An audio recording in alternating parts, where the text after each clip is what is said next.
Good morning, traders. Here we are on a rare Monday top trades, which actually gives us a few more trade, another trading day here with the top advice from our man Greg Gunther. Gunner, how's everything going? Great, great. Couldn't be Now, better. yeah, now everyone that was on the call last week might have a guess as to why Gunner's home, but right now we went with the odds that his home internet would be better than the office internet. So far, so good. Um, we got a packed show. The chat's open. I just saw someone say good morning to you out there. Go ahead, write in if you want to just say hi, good morning. And if you've got any questions, just go ahead and pop them in there. Real quick on the agenda, we're looking at big dollar strength. Gunner's going to talk about that. We want to talk about how to trade a market like this because it's a tough market, and what he's seeing, it seems to be a turn, and you're going to want to know about it. We also want to talk about election year trading and how to have a playbook for that, some of the cycles or patterns that you might see in an election. And then I think we might talk about this a little bit more at the end, but digging into some tickers. If this is a tough market, do we want to go upside? Do we want to go downside? And what are some tickers that Greg likes? Before we get started, I'll go ahead and give our normal disclaimers here. We're going to be covering investing on the call, so it should go without saying that all investing has risk, and anything that we cover on the call shouldn't be considered personalized investment advice. That being said, Gunner, dollar strength, very strong dollar. You want to kick off with that topic?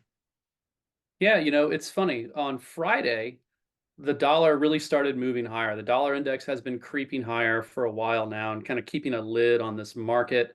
And stocks kind of ignored it uh, to end the week. And it was interesting strength that we saw in the major averages while the dollar was pushing higher. And if I go over here into the futures panel here, you can just see how obvious this breakout is this morning. We had a nice big green candle that pushed it toward 104 on Friday. And then today, it really is taking the baton and running with it, breaking above those December highs.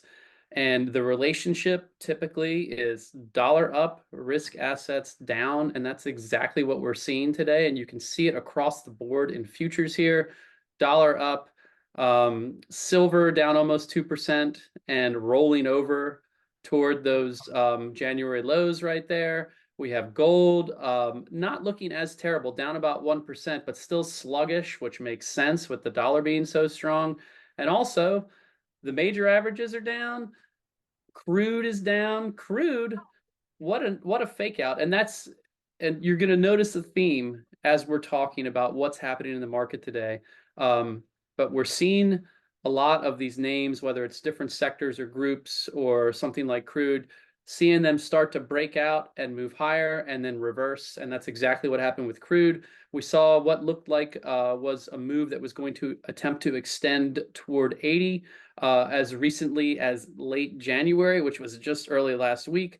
And since then, this thing has fallen like a stone and is heading back towards 70 right now. So we're really in an environment right here where we can't trust a lot of these upside breakout moves. And I mean, you guys know what's going on. We've talked about this for a while now. It's the semiconductors and some of the Fang Plus, Magnificent Seven, however you want to characterize them, some of those names, and then everything else. Yes, there have been some other strong stocks in January. Let's not say that this was just a market that was propped up by just a few of those names. We saw some strength in some cyclical names. We saw some strength in industrials. We saw strength in financials. That's all true. But right now, you can see how breadth is just looking weaker and weaker. The averages started the day pretty much flat, and we've just been grinding lower since then. Obviously, the Russell 2000 is a bit of an outlier. Small caps are getting crushed again today. More rate sensitive stuff. People want out of those names, and I understand that. But the NASDAQ has moved steadily lower. We're seeing a lot of red in some names like Tesla that's breaking down. For the most part, it's been NVIDIA with the world on its shoulders and the rest of these semiconductors propping everything up, and all the bulls have been running into these names, and now it's looking a little precarious out there. I think this is going to be time to sit back and watch this market chop along. Maybe we get one of those 5 to 10% pullbacks that we typically get a couple times in a calendar year, and everybody starts scrambling and wondering what the heck is going on. And in those types of environments, we want to concentrate on stocks that can give us quick downside action. We don't want to be stuck buying a lot of these names that are attempting to poke their heads out of some bases or consolidation patterns and breaking out, because as you're going to see when we move through some charts, I'm going to pull up a lot of these names today that looked pretty good in the past couple weeks, but you can see where they've attempted to break out and then they're just getting dragged back down into those ranges, and that can just lead to some dead money trades. You might not necessarily lose a ton of money on them, but what happens is you end up trying to buy into those breakout moves. They quickly retreat back into their consolidation zones, and then you're left holding this choppy stock, or worse yet, a call on a stock that's just chopping along and it's not moving in the direction you want it to. You're bleeding premium and you're not making money. And worse yet, your money's tied up into these trades that aren't doing much for you. It's not a great situation to be in. And so we probably want to start concentrating on some potential downside moves heading forward in this market.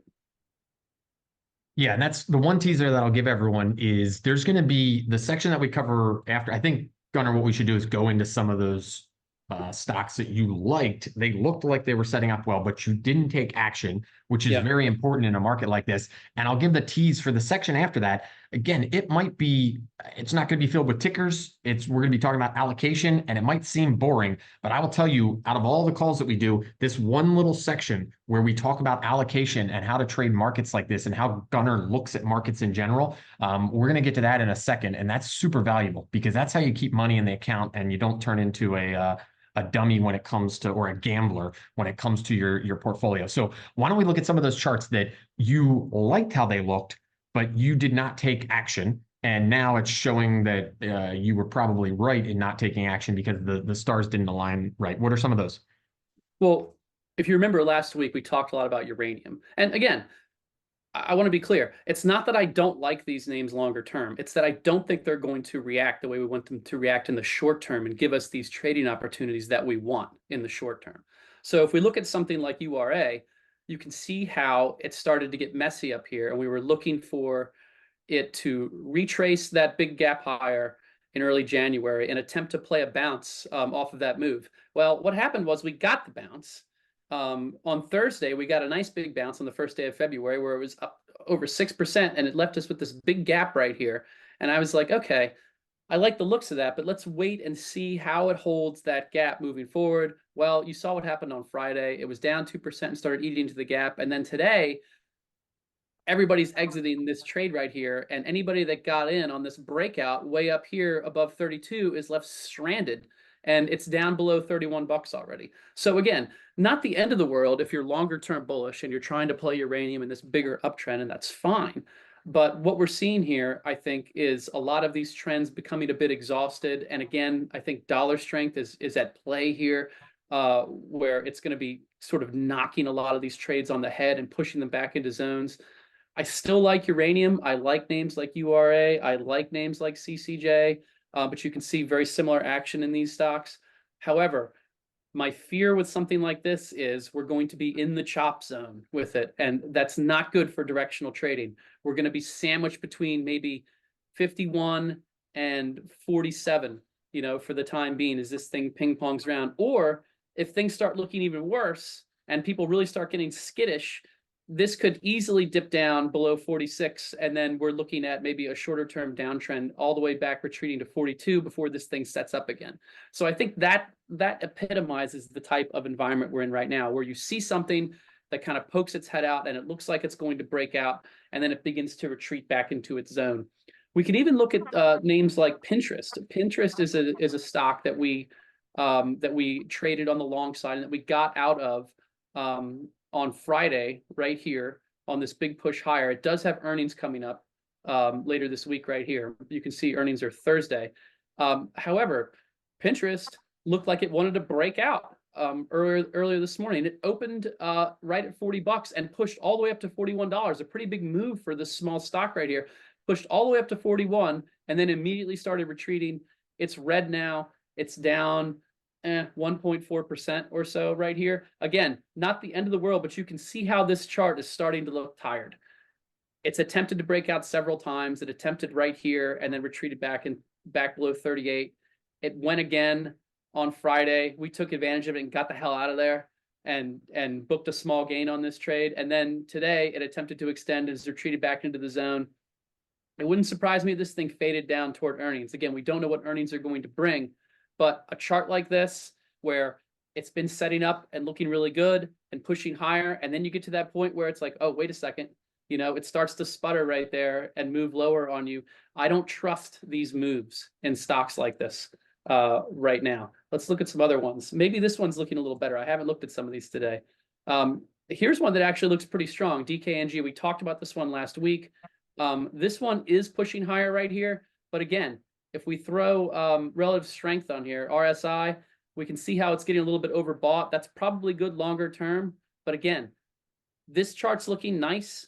I appreciate that it's an outlier and it's looking better than some of the stocks out there today. However, with it already extended above this breakout right here, where I guess we call it a breakout right there on the 29th, maybe it revisited that zone right there on the 31st, but it broke out above those November highs right there, and it's extending right here. This is not the type of play that I would want to buy on the long side right now. If we're thinking about trades on the long side, I think we want to be thinking more about things that are retesting support levels, that are potentially bouncing off of those lower levels, rather than stocks that are just breaking out into space, because the stuff that's breaking out into space, rarely does the chart look like this.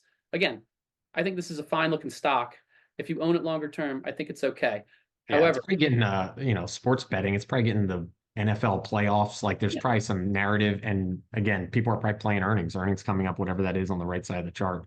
yeah, earnings coming up soon. Yeah, they're coming up in the next week or two. So earnings are they're next week.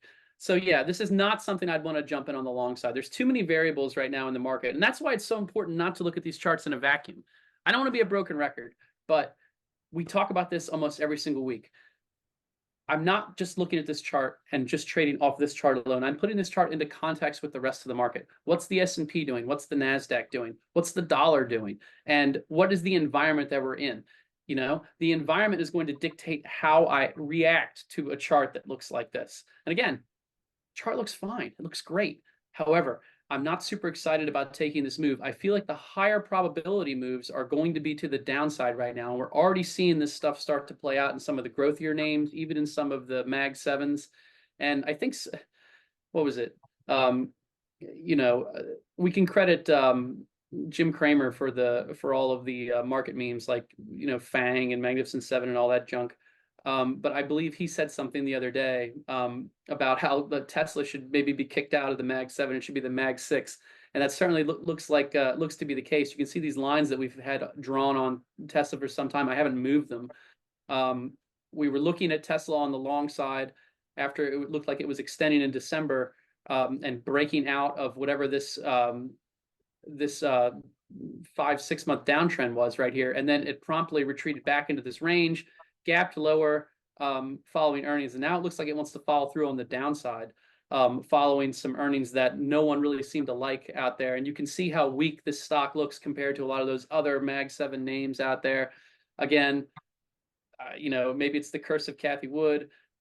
Maybe it's just that the tide is turning for a stock like this. But either way, when you have a situation, and this is exactly the opposite of the earnings drifters that we see onto the upside, where you see a big gap lower on earnings. This was down double digits releasing earnings. It drifted a little bit higher there, attempting to fill that earnings gap.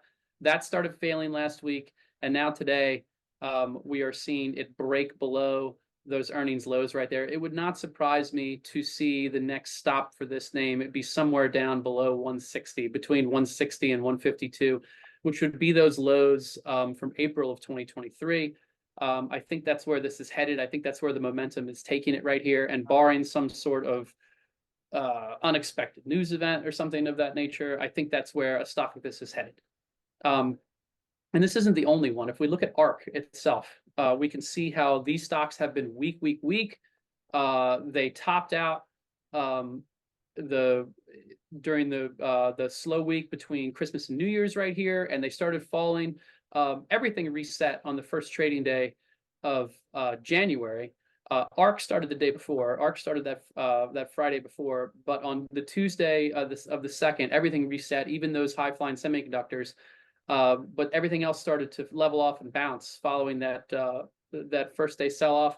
not the growth stocks. The tech growth stuff continued to look weak. And you can see this line that we've had drawn on there. Again, this is not something that I've manipulated. This is something that we've had on there for months, where we've been watching this level and seeing how this big base is going to play out.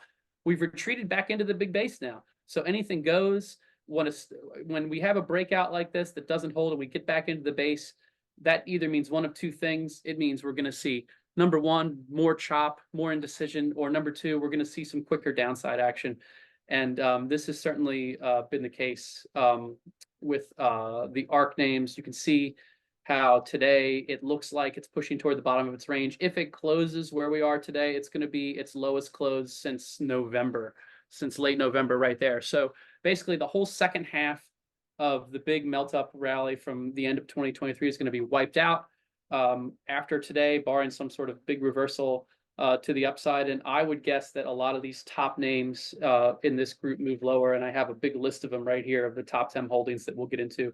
And one of them being Coinbase. You can see this Coinbase chart right here. This was the stock that everybody wanted to pile into in November and December, and it is dramatically reversing right here. And again, I'm not stating this because I'm long-term bearish on crypto or Coinbase or any of that. I'm just going by what the charts are telling me. And right now you can see we had this big parabolic run up, and we have this sort of Eiffel Tower setting up right here with an equal move lower. It attempted to rally into the end of January and is falling off a cliff again today. And again, pushing toward those year-to-date lows and pushing back toward prices we haven't seen since the week after Thanksgiving. So a lot of stuff is starting to reset. How far down it goes, I don't know. But this is very typical action you see after a big parabolic run-up. You rarely will see something just sort of hang out and correct sideways and digest following a big run like this, where this went from what, $73 all the way up to 100, almost 190. That's quite a move right there. That's going to require a lot of give back, a lot of volatility when that move finally decides it's over. And in the environment that we're in right now, where things are getting choppier, it would not surprise me to see something like this move lower. No, I wouldn't try to short it into the hole right here with it down 8% on the day. But I do think this is something to watch for and to see how tightly it can flag or consolidate for a few days, and maybe there's more downside to be played in a move like this. But Bitcoin hanging in there. We've had the fake breakout, the false move higher here, with everybody getting pulled up on the ETF approval. And then we had the negative reaction to that, false breakdown, and we're back in this range right here. I have a hard time thinking that this is going to bust out of this range and move higher in the environment that we're in right now, with everything else sort of having trouble. I think the next 3, 4, 6, 8 weeks are going to be tough, especially on names like this. I think we're going to see a lot of back and forth, and I wouldn't be surprised to see it roll over in the middle of its range here and begin to test 40K again. Bitcoin's a little squirrely. You know, we tend to get those false moves and those big whooshes higher or lower that don't pan out. Regardless, I have trouble trusting something like this to the upside, despite the fact that it is hanging in there and looking pretty decent today. So, you know, just going through a quick few charts like that, you can sort of see how things are starting to change and how we're starting to look a lot different than the market was looking in November and December. And, you know, like Matt was hinting at earlier, I don't think that means that, you know, we're headed for a big meltdown and that there's a big crash coming or anything like that. I do think that this is just all part of the game. It's part of how the markets operate. It's the ebb and flow. It's the seasonality. We were in the strongest part of the year, and now we're entering into what is typically the weaker 6 months of the year. This is an election year, and we'll get to that in a minute, Matt. I don't want to jump ahead if you want to talk about the seasonality stuff in a little bit, but this is typical action for an election year. This is typical action for this time of year in general. This is the time of year where we really have to stop and think and pull back and see where the survivors are and what's working to the upside. But more importantly, looking to see where we can get some of that downside action to work in our favor. Yeah. Okay. I saw Rob in the Q&A, and then he just wrote in the chat as well. He's barking up the right tree. He was asking about allocation and stop losses and the mindset there. So Gunnar, if you don't mind, I can share my screen. I just put up I made a quick Google sheet that shows what you had told me in the green room about allocation. So I could pull that up if you want. But what I want to do is see if we can break down like how do you think about trading a market like this? We heard you just say, you're tighter on the way that you're looking at some of the charts and stuff like that. But like, I don't think everyone knows your general allocation model. So I'm gonna stop your share and then I'm gonna share my screen if that works. And then again, Okay. anything, if I put anything on here that doesn't jive, we can update it. Um, but what I've got here is I just broke this down. Like in this column, we've just got some guesses at portfolio amounts. The 100K is easy because it's a round number. So Gunnar, if you want to talk through how you allocate your portfolio or how you would allocate your spec portfolio, again, things that we're doing here at the trading desk or whatever, like a swing trade mentality, and you had $100,000 in just, this isn't your net worth, this isn't your 401k, this is if you had this allocated to trading, um, to speculating or whatever. So this would be a brokerage account that's mainly just meant for that. So say you have 100 grand or 50 grand or 20 grand. Can you walk everyone through how you think about this in allocation sets? And then I've got the baseball stuff over here Yeah. that you said earlier, and you can go into that in a second. Yeah, sure. So I think one of the hardest things, just to start off, um, and it's one of the hardest lessons that every trader has to learn, is that the market is not going to operate on your schedule. Um, a lot of traders fear blowing up. They're worried about, oh man, if I'm learning how to trade, then I hear all these horror stories about people losing all of their money. And I mean, obviously that does happen if you're completely reckless. You can do that. But I feel like what is more likely to happen than totally blowing up your account is to churn your account. And by that I mean you get into these periods where you're making good money and the market is working in your favor, and then market conditions change and you don't change with them. And instead of changing how you're approaching your trading in the market, you continue doing what you were doing during those times where the market was agreeing with you, and you give back those gains that you already made. And so instead of your equity curve moving from bottom left to top right, you're making money and then you're losing it, and then you're back to break even, or maybe you dip a little bit into the red, and then when the market conditions change for the better, it starts moving back up, and then you might recapture some of those losses, and then you hit another rough patch and they go back down. And so I think that is more typical. And when I started off, really concentrating on short-term trading in my career, that is the rut that I found myself in when I was going, because you want to set these goals for yourself. You want to say, I want to make X amount of money a week or X amount of money per month, and you end up pressing and then doing things you shouldn't do. Toward the end of the month, you'll say, oh man, I only need another $1,000 to hit my goal. And you press a trade you shouldn't press, and then you end up, losing all the money that you had made the 2 weeks prior. And it's very frustrating. And that happens to everybody. And that's a normal thing because we try to think about the markets logically. And we try to think of trading strategies as something that's going to work no matter what, when in reality, certain trading strategies work in certain markets and they don't in others. So when we have a situation, and we'll go to the baseball analogies right here, we have a situation like November, when stocks are cruising higher and everything is moving up and you have a rising tide right there. Breakouts are working. So you're getting easy pitches. You're getting fastballs right there. And when you're getting fastballs, you should be swinging away. That is the time when you should be risking the full amount on your trades. You should be taking more trades because more trades are triggering, and your batting average is going to be higher because you're not getting a lot of curveballs. You're not getting a lot of stocks that are breaking out and then failing back into the ranges. You're not getting a lot of fake out moves. You're getting moves that stick. You can hold on to your trades a little bit longer because things are going to overextend. I've talked about this a lot back in November. I said, hey, this is the environment that we're in where price targets that you have aren't going to be aggressive enough. You're going to say, man, I think this trade is going to, give me X amount of percent. Well, it's probably going to go even higher than that because people are going to start chasing into it. So you can sort of let things ride a little bit. Those are great trading environments for breakouts to the upside, and you can do really well in those environments. And those are the easy pitches, like Matt has on his little worksheet here. And those are the times you want to be pushing your. Look, I'm mixing all my metaphors. I'm going to do like blackjack. They're pushing all your chips in the middle. That's where you're going to get the face cards. That's when you want to go all in. And because stocks are working for you and breakouts are working for you. Then what happens is the market will start getting softer, things will start reversing, You'll begin to see breakouts start to fail, and you're going to start seeing your batting average decrease. You're going to start seeing more curveballs. That is when you're going to need to start pulling back and reassessing.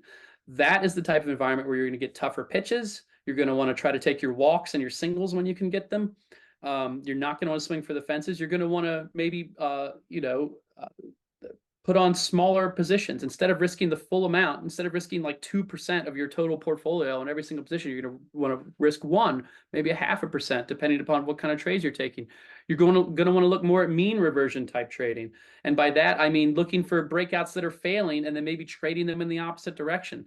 You're going to want to start looking for momentum to the downside, like the Tesla stuff we were talking about, where some of these formerly strong stocks start to reverse and move lower. You're going to want to keep an eye on groups like the semiconductors right now. That's a great sector to watch to see how it starts to move lower when it does, and it will. We just don't know when. I'm not saying that we need to like start jumping all in on shorts on SMH or anything like that, but it is going to start running out of steam at some point, and we are going to see some quicker moves to the downside.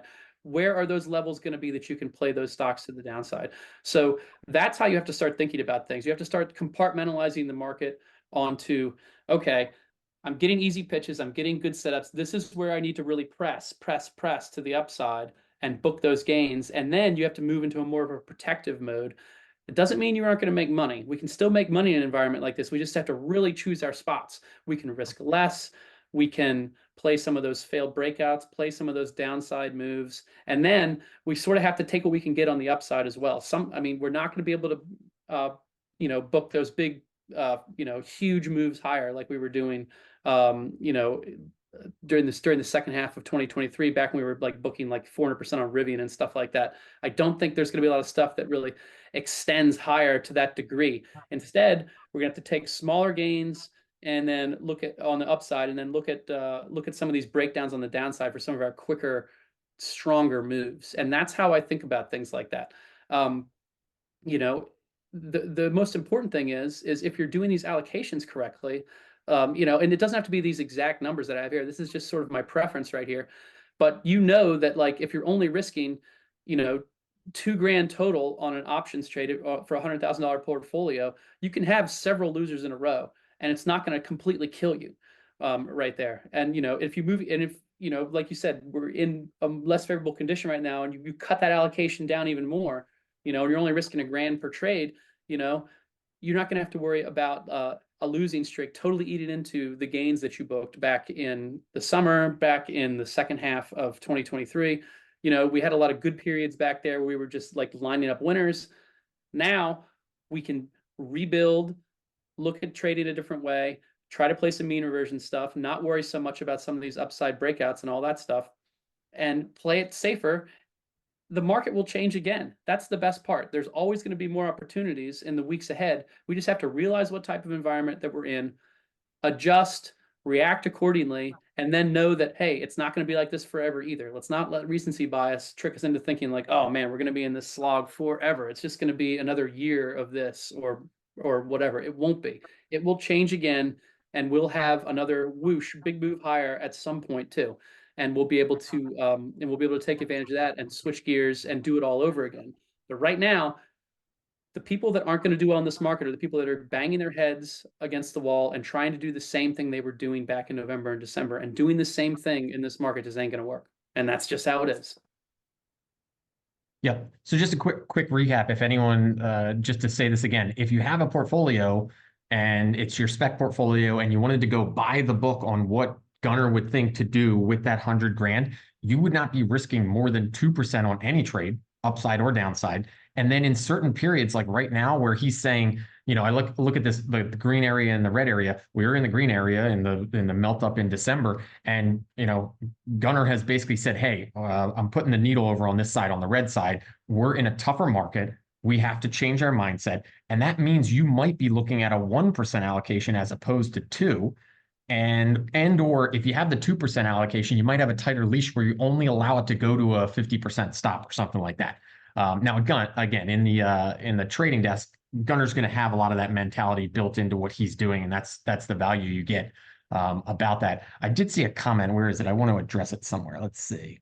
I think it was from Ken. He was asking why we have these calls and then they get posted on YouTube. This should be, for free. This is a premium letter. Why is it happening? One, this is top trades. This is just me and Gunner, free for anybody. So at Paradigm, you can be on the top trades list for free. You can go to YouTube for free.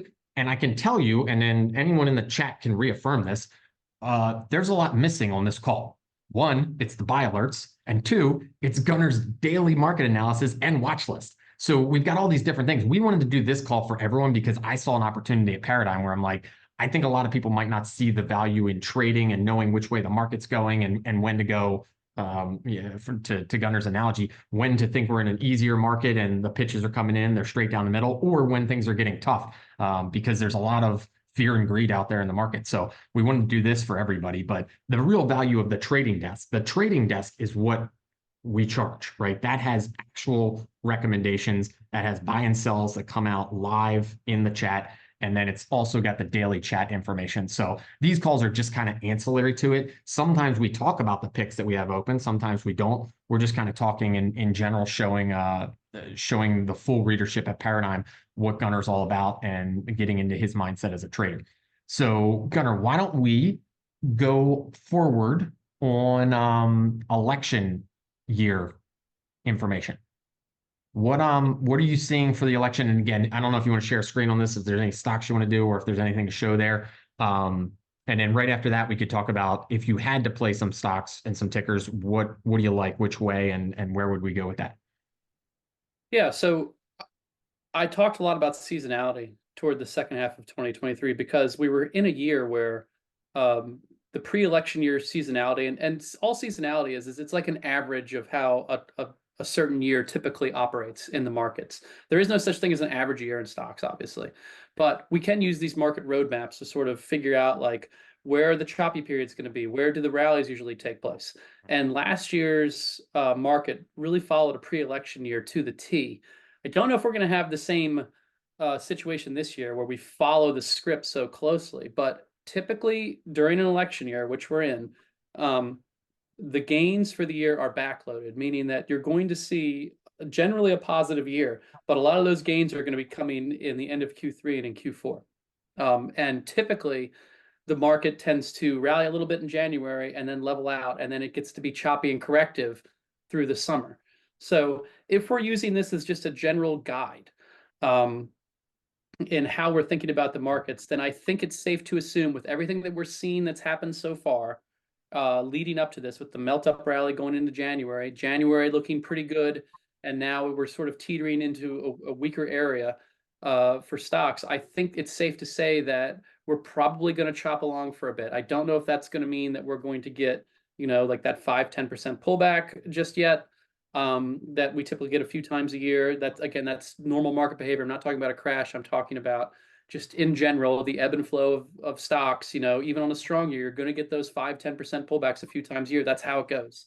That's how the market operates. So I don't know if we're going to be heading into one of those periods right now, or if it's going to be some sideways action.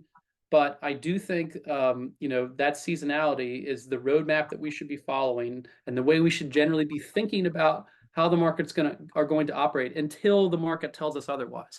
The market could always break from seasonality and suddenly, start doing its own thing. And that's perfectly fine and normal. There's nothing wrong with that. But since things followed it so closely last year, and so far, we're sort of seeing the same type of action. I think it's safe to say that seasonality is still in play right now, and we should be thinking about the markets as a choppy mess heading into the spring. And again, that doesn't mean we can't trade. There's going to be opportunities on the long side and the short side. I think we just have to really pick our spots. But yeah, I do think it's important to sort of pull back and have that sort of seasonality roadmap to think about. And that can prevent us from, making any stupid mistakes and, maybe trying to press long where you're in a period where the market typically rolls over. When I say things like that, I mean, like, I think it's obviously now not a time to really like jump onto, some of these big breakouts that we're seeing in semiconductors. We talked about this this morning in chat, for those of you who are with me in chat. NVIDIA was upgraded, and I think, what was the Goldman Sachs price target? it was like $800 or something for it. And maybe that is a good long-term target for NVIDIA. I can't say whether or not that's accurate, but you can see here how it's just getting ridiculously stretched to the upside right here. So, I mean, I don't think this is a time to be really following things like, oh man, there's a huge analyst upgrade to NVIDIA. They think it's going to go to $800. If I had to place a bet, not a trade, but if I was just placing a friendly bet with, say, Matt, I'd bet him $1 that NVIDIA is going to go to $600 before it goes to $800, just because of how parabolic this trend has gotten. And I mean, we really don't need to do it, but I'll do it anyway. I'll pull up RSI, and you can see here we're still very much in the nosebleeds. RSI is in the mid 80s. It's extremely, extremely overbought. And we can see, again, different situation, but if you move back, you can see what happened after this gap higher in June, and it became extremely overbought. It did not have the same magnitude of move, but we did leak higher, and then it got to the point where you got a momentum divergence where RSI was not hitting these extreme levels again on the new highs, and then you got some chop for the next several months before it broke out again. So again, no need to get longer term bearish on something like this. I think the semiconductor story is a good one. And this narrative is important, and AI and everything is sort of wrapped around it. It's interesting and it's important stuff. However, on the long side, with a swing trade or position trade in mind, obviously, I don't think this is a place where you should be chasing, especially after all these gaps higher and with it being, so ridiculously overbought at this moment. I mean, in hindsight, and this is a very expensive stock, so I probably wouldn't have played options on it. But in hindsight, like taking this big candle, this big breakout at 500 on this very obvious spot right here would have been the move. And then this is an area where you would look to like get the heck out of the way and sell on a trade like this. Not the time where you want to try to reload and buy. What would be a few setups on this? One, I'm not taking that bet.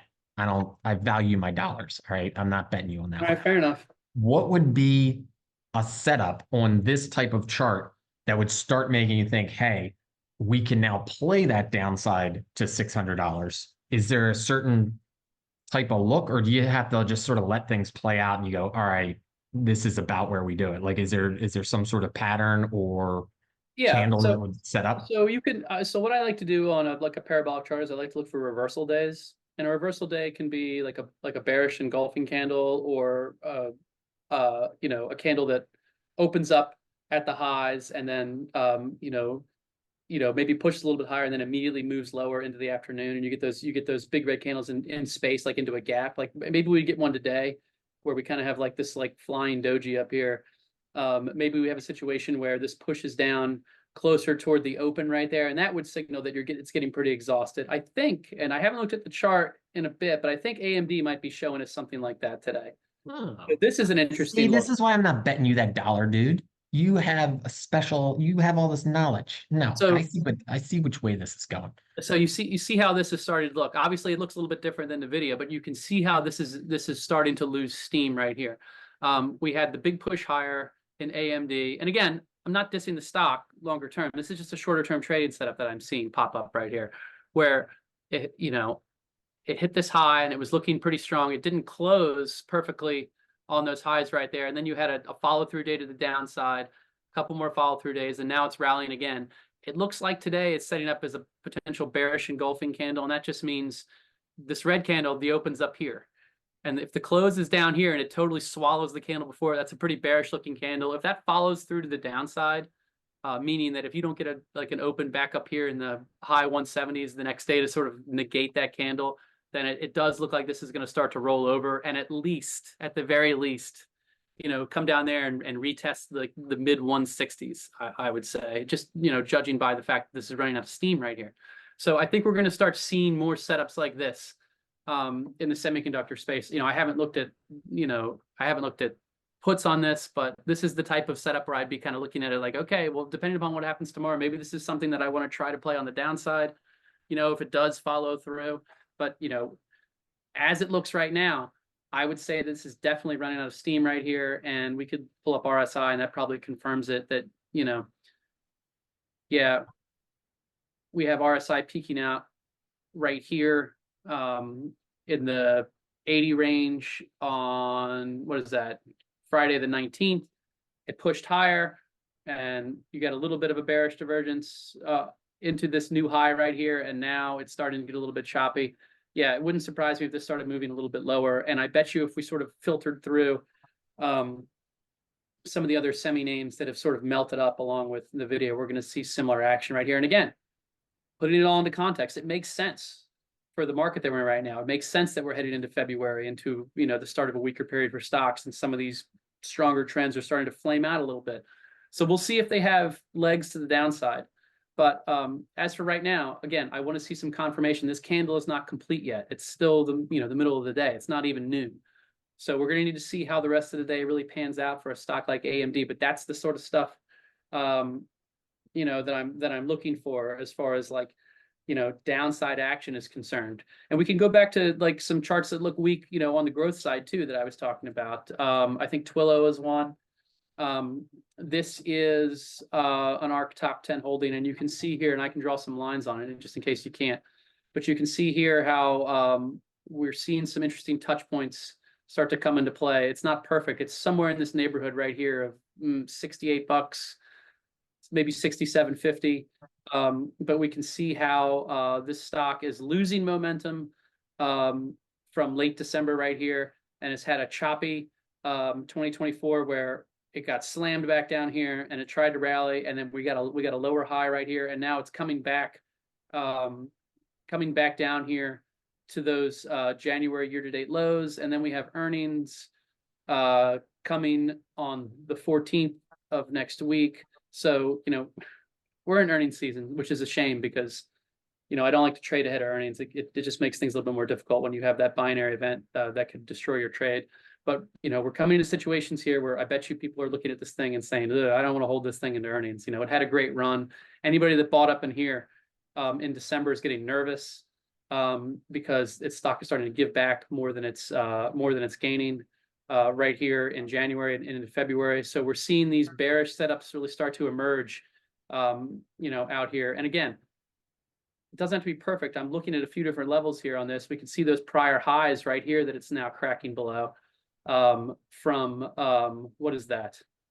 That is, those June, July summer highs from last year. And now we're kind of cracking below those. And then we have these this secondary pivot right here from September to deal with. And then, obviously those lows from January 24th, it's all sort of coming into place where it's like, okay, this move higher, this reach up here into the high 70s probably isn't going to stick. And this thing is losing ground. It might be a choppy mess for a while. And if it does break down, this is the kind of name that I think can really extend lower. And you can already see that with how it behaved back in December, where it has, it had the day where it was down 1%. And then that big whoosh lower day, it was down six and change, and then the day after that it was down 3. So you get a nice almost 10% move lower in just 3 days in a stock like that. That can really add up if you're playing it with puts, if you're playing that directional breakdown right there.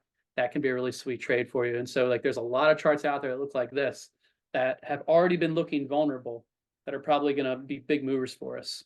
So it's not just the stuff that's reaching up into the stratosphere like AMD. It's the stuff that's already topped out in mid-late December that was looking unhealthy, where some of the bulls that hopped on board back in November and are, the buy and hold crew who are going to be getting nervous about the stock and thinking, well, maybe it wasn't basing out. Maybe that base right there that it's been making, it wasn't ready yet, and it's going to retreat back into this range and just chop along for a long time. Maybe that's going to be the case for a stock like that. And so if once that starts becoming reality and coming back into play, then you'll start to see people exit this trade quickly. All those bulls are going to be wanting to cash out and get out of the way of something like this. And again, the environment matters. Look at the dollar. The dollar is surging today. We talked about this a few weeks ago about that. This was kind of the area where there was the change of character from that sharp downside move that we'd enjoyed since early November. It's not a coincidence that the market was melting up in November and December when you had the dollar just melting down. So these relationships are important. It's moving the other direction right now. Time to be cautious, time to start looking at some of those downside moves. And that's the bottom line. Yeah. Would it be worth, we could do one last thing. Would it be worth bringing up the Zoom chart? Because, you guys played downside puts on Zoom and it wasn't the easiest trade.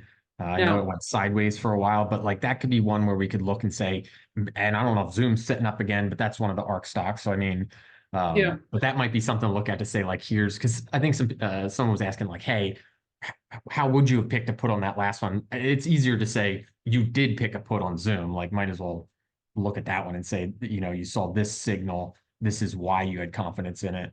And you guys ended up making money on that trade on the downside. Yeah, so I actually, if I had to grade myself on where I picked my entry on this one, I would give it a C minus to a D, because what happened is with Zoom, we were playing this downside action right here, and I believe we got into it um, one of these days right here. So I was looking for it to press lower right here, and then of course we got caught in a little rally, and so the trade was in jeopardy almost immediately after putting it on. It wasn't breaking above any key levels right here just yet, but it was making me nervous because I was expecting more of a breakdown right here, and we started to get a bounce. It happened on Friday the 24th. I think we might have gotten in right here. Maybe it was Thursday the 18th, but like we got this big bounce. It was up, 2.5%. Not the end of the world, but still, it doesn't feel good when you buy a put and you see a bounce right here when it looked like it was about to break support right there. But you can see how it started looking weak almost immediately. You see these candles with these long upper shadows right here, and it was even looking like that back here before we were even involved in the downside, where it was trying to push higher, and then it was giving back those gains late in the day because sellers were creeping into the picture, and it was running into supply up here above 70. It kept on running into sellers at the 70 level right here, and then it really started to break down and extend lower for us here, and we were able to get out with a gain. Not as big of a gain as I would have liked to get out of something like this, but we were still able to escape with a decent gain out of this, and it is kind of leaking lower again today. But this big push here lower was the move. I was looking for a breakdown like right here at this 67 level. It faked me out a little bit. We held strong and we white knuckled it, and then we got the gap lower, and that's what you want to see. You don't want to short into this big move right here. You want to try to get into it at somewhere where it's really pushing toward that level right there, because I don't like shorting into the hole, because these downside moves tend to happen pretty quickly. And this was the day that really set this trade in motion for us, where it was down 4%, and then it couldn't get off the mat. The next day it attempted to rally a little bit, but you can see how very little strength headed into this week, and we were able to get out at some point on Friday.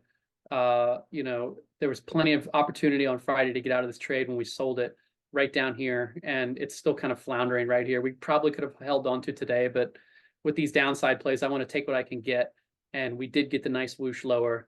I just really wish that I had gotten a better entry on it to sort of squeeze more out of this trade, but other than that, we played it pretty well. Yeah. One of the questions that came in, and since we did allocation and we talked big picture about your mindset and stuff, we might as well go into this as well. What are your thoughts on stop losses, and particularly for these swing trades that you're doing in the trading desk? Do you like stop losses? Do you use them on your own? I know that we don't use them in the trading desk. What are your thoughts? Well, so I do. I don't. I obviously don't set a stop like with the broker. I don't want it out there. I'm going to use a mental stop.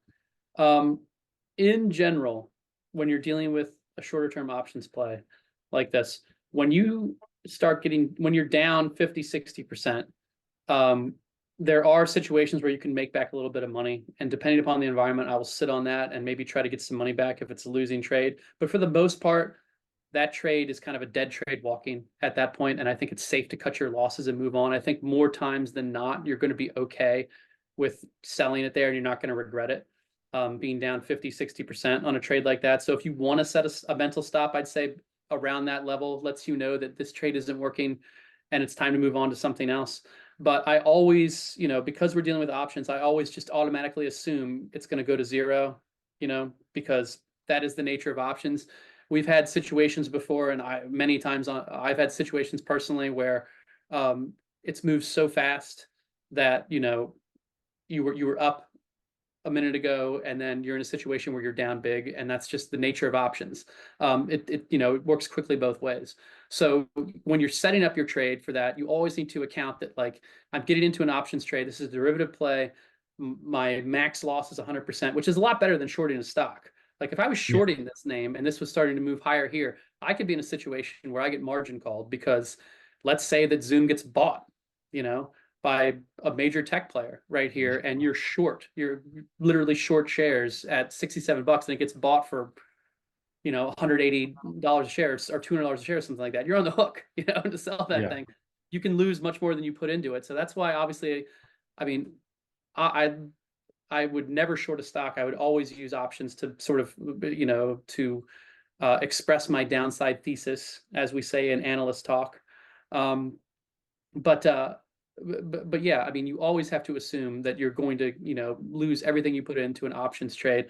I mean, obviously, you don't want that to happen, but that's how Yeah. you have to manage risk when you deal with options. Because on the flip side, you're going to get those great trades that are up 200, 300, 500%.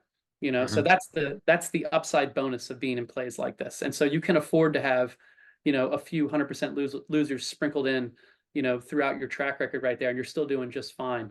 But yeah, for the most part, I would say that you can kind of feel when it's not working for you, and when it's time to leave. And more often than not, it's probably a good idea to step out of the way than to just have some sort of fantasy where it's like, oh man, I'm gonna at least make some of this back, and like I'll be back to break even. More often than not, you won't be, and just Yeah. take the L and move on. Yeah. And I do think the way you're talking now, you're being more modest than you need to be, because your portfolio for the trading desk, the official portfolio, it does not have many 100% losses in there. Now you go into it with the mentality that you can lose 100%, but I was shocked at the number, because a lot of trading services, you just have those hundreds because they're just like, that one's gone, and they don't take the stop and at Yeah. 50, 60, 40%, whatever. Can we dig into one more piece of that stop loss? You said a mental stop as opposed to an actual stop you would put in with your broker. Yeah. Why do you do that? Well, because you could be in a situation where the bid ask spread gets kind of janky in an options trade. You could be in a situation where you get a really bad fill. If you're not controlling it and you're not putting in that limit or whatever you want to put in for your closing trade, then you don't know what kind of fill you're going to get in an option. Um, you could also be in a situation where, and this happens more often than not, where you have, like, let's say you have a stop loss put in for a trade, and there's this big opening dip in the first 5 minutes of trading, and you get that big red candle, and then all of a sudden it just gets bought and moves higher, but you got stopped out right there at the daily low. Yeah. Um, I always, during amateur hour, during that first like half hour of trade right there, you could see some pretty wild action, and that's a really good time for the market to sort of start feeling out where those stops are, and it will, it'll find Yeah. people that want to sell, that want to get out of a position at any price right there, and if you get caught up in that, then you could turn a really nice winner into a break-even trade or even a loser because you got caught in a nasty 5-10 minutes of selling that just immediately takes off Yeah. right there. And so like that's why I always say keep the stop in your head. You'll have some slippage no matter what, but at the same time you have more control over when you can sell and more control over not falling into some of those traps and some of those false moves. Yeah, very well said. And if anyone's new here to trading or stop loss orders, when you put a stop loss order in, people can see it, not regular traders, but the market maker. That trade is out there and they can lean on it. They can use that to their advantage to say, we've got all these trades here. The market's going to do this. Let's clear out these trades first and then something, something. And that gets into some shady, I mean, it's all legal, but it's just kind of shady business. And that's like, you're basically allowing them to do that by having that order just sit out there. So if you don't want that to happen and have those weird questions where you're like, why did I get stopped out? But now the stock is up again or whatever. It's because you put the order out there. These people that their job is to make money in the markets knew that your order was out there. Within 3 minutes of trading in the beginning, they took it, and then the stock went up. That kind of stuff can happen. So that's why it's really important to have those mental stops. I do the same thing. I don't know when the last time I put an actual stop loss order in, because I keep track of my trades, and you don't have anyone knowing what you're doing. And the Wall Street pros out there, if they know what you're doing, they're going to use it to their advantage. So, Gunnar, thanks for the breakdown on everything today. I know, again, I said it in the beginning, but sometimes this stuff might seem more academic or boring, but like knowing what kind of market you're in, being able to change your mindset, and then also having the tools to say, okay, I'm going fewer trades, tighter leash, or I'm going more trades, longer leash. That's the kind of stuff that I know everyone appreciates from you. And, members of the trading desk, the paid publication, they're going to know, one, through your picks and how you're playing them, but also just what you're telling them. Hey, now's the time. The dollar is real strong. This is a different market. We gotta keep our eyes on it. That kind of stuff. So we appreciate it. Gunnar, I'll give you the last words. We appreciate everyone tuning in, though. Thank you, guys. And Gunnar, what do we got? Well, since I started talking bearish about the market, it's been crawling off its lows a little bit. So that's always helpful. So anybody that's holding anything long out there, you're welcome for giving the market a little bit of a bump. And also, Matt, we didn't get a good fundamental Matt rant today. Maybe we'll get one next week. So we'll have to see There's what a happens. there's a lot going on in the fundamentals. I saw a question or two about gold and stuff. There's not enough to get into that today. I saw some stuff on your watch list a little bit this morning, Gunner. So maybe we could talk gold, and if there's anything setting up there, we could either cover that in the daily chat or I next week mean, on just top just trades. just briefly, like Newmont, like looking like it's breaking down like again today, like plumbing those lows from no November. I mean, good Mm, grief. I mean, I still think gold is interesting longer term, but it's again, relationships matter. It's going to be really tough for precious metals to rally with the dollar rallying right here. I think it's time to maybe back off and let it simmer right here. It's not breaking down. Gold is still up above 2000 and hanging out right there. I think this is just a situation where it's like, all right, more chop, more time before it blasts off. I still think 2500 sooner rather than later. We're just going to need to get better conditions before that happens. yep. Awesome. We'll stay tuned for your word on it. And everyone, thanks for tuning in. We'll see you next week on Tuesday. Top trades. Have a great week. Thanks, everybody.